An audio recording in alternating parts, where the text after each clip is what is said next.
Hello bachon, let's read the question and the question is Escherichia coli cells were grown for many generations in N15 as sole nitrogen source.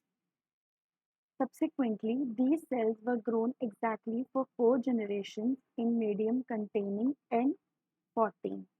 The DNA from these cells were isolated and separated. If N15 represented the two strands of DNA, were both strands having heavy nitrogen, N15 N14 as intermediate DNA and N14 N14 as DNA containing light nitrogen. The ratios for heavy, intermediate, light DNA respectively would be, अगर हम बात करें E coli को किस में हमारे पास grow किया गया है, that is the solution medium containing heavy nitrogen. So this N15 is the heavy nitrogen isotope. अगर हमारे पास एक ई कोलाई को हेवी नाइट्रोजन मीडियम में ग्रो किया गया है फॉर मेनी जनरेशंस, तो the DNA template, both the strands of DNA would be heavy nitrogen strands. And this heavy nitrogen strand DNA का bacteria is then grown with the medium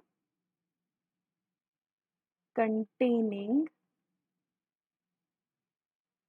normal nitrogen, that is N40 nitrogen.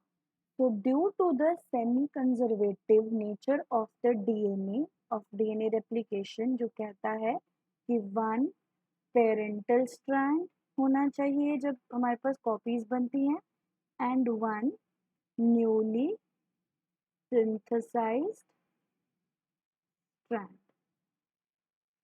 अगर हमारे पास एक parental strand बनता है, एक newly synthesized strand बनता है, तो जब हमारे पास ये ग्रो किया गया है इन द नॉर्मल नाइट्रोजन, तो इसके एक कॉपी में हमारे पास क्या होगा, पेरेंटल स्ट्रैंड रहेगा एंड अदर कॉपी में क्या होगा, हमारे पास नॉर्मल स्ट्रैंड रहेगा. And this cells were grown for 4 generations in the medium containing the normal nitrogen.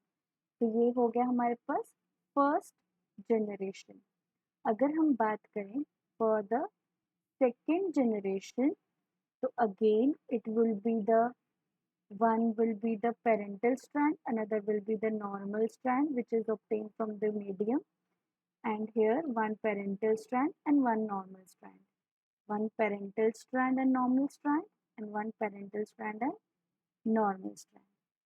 फिर अगर हम दूसरी बार ये थर्ड जनरेशन की बात करें, तो अगेन क्या होगा, इसमें 8 कॉपीज बनेंगी. 2 would be parental, 2 would be the hybrid which consists of one parental and one newly synthesized, और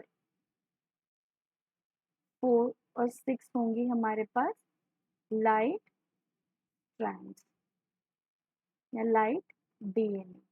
अगर हम सेकेंड जनरेशन की बात करें, तो ये जहाँ पर एक स्ट्रैंड क्या है 15 है और एक स्ट्रैंड में क्या है नाइट्रोजन 14 है, तो this is the hybrid. And जो ऐसा स्ट्रैंड है जहाँ पे दोनों ही हमारे पास नाइट्रोजन 14 हैं, this is the light DNA. और यहाँ पे no heavy DNA is present. अगर हम थर्ड जनरेशन की बात करें, तो थर्ड जनरेशन में हमारे पास 2 हाइब्रिड डीएनए होंगे एंड 6 लाइट स्ट्रैंड होगा. एंड अगर हम फोर्थ जनरेशन की बात करें, तो फोर्थ जनरेशन में क्या होगा, हमारे पास 16 कॉपीज होंगी जिनमें हमारे पास 2 हाइब्रिड डीएनए होंगे and 14 light DNA strands and no heavy strand. अब हमने देखना है कि जो हमारे पास फोर्थ जनरेशन आती है उसमें जो कॉपीज बनेंगी, what would be the ratio of heavy, intermediate and light strands. तो हेवी की अगर हम बात करें, तो हेवी वुड बी 0/16. अगर हम बात करें हाइब्रिड डीएनए की, इंटरमीडिएट या हाइब्रिड डीएनए की, that would be 2/16. And then अगर हम बात करें that is light DNA that is 14/16. So the ratio would be 0 to 2/14. That means 0 to 1/7. So the correct answer is C, that is 0 to 1 to 7. All the best.